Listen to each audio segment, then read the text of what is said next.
everyone knows how to make coils, in case you don't have them made by me or if Misty doesn't make them. So this is the coil extruder, and the important things to know about this are the only way you can really make a mistake with the coil extruder is if you put clay that is too hard in here. So right now Cameron just made it so that we have a nice soft block of clay inside the box here.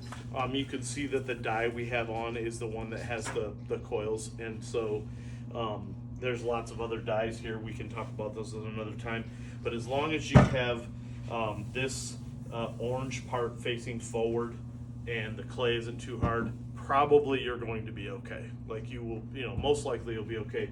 The maintenance guys have recently welded something on here to make it a lot more safe so that the box can't come off, and it'll last a lot longer because of that. So when you do get the clay put inside the box, you can't put clay in here if there's hard clay in the bottom of it, because it won't push past the hard clay that's already in the hole. So this has to be cleaned out before you do it.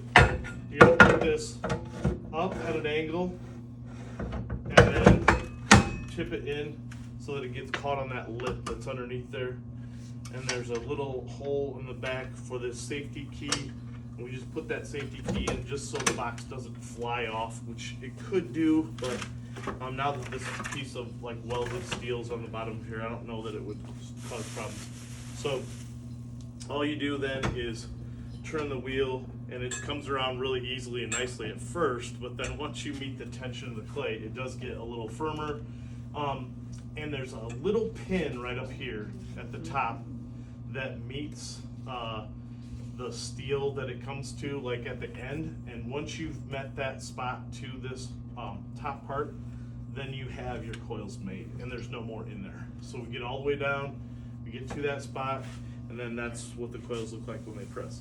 Now, if you're, kind of a personality that needs things to be very neat, and you make the coils, well, then you can take the coils off like this, where you take one off at a time. All I'm doing is just kind of pinching them off up here at the top by the die.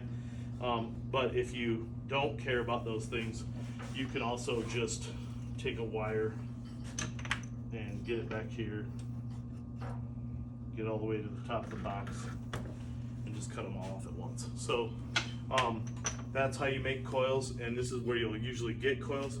So some really important details about coils. You should understand that they will dry out really quickly because they're skinny. So if you don't cover the coils that you're using and keep them covered from class to class, then we're gonna waste a lot of clay. And I know that probably doesn't mean a lot to you, but it does mean a lot to me. So try to make sure you keep the coils covered if you're not using them actively. So that's coils.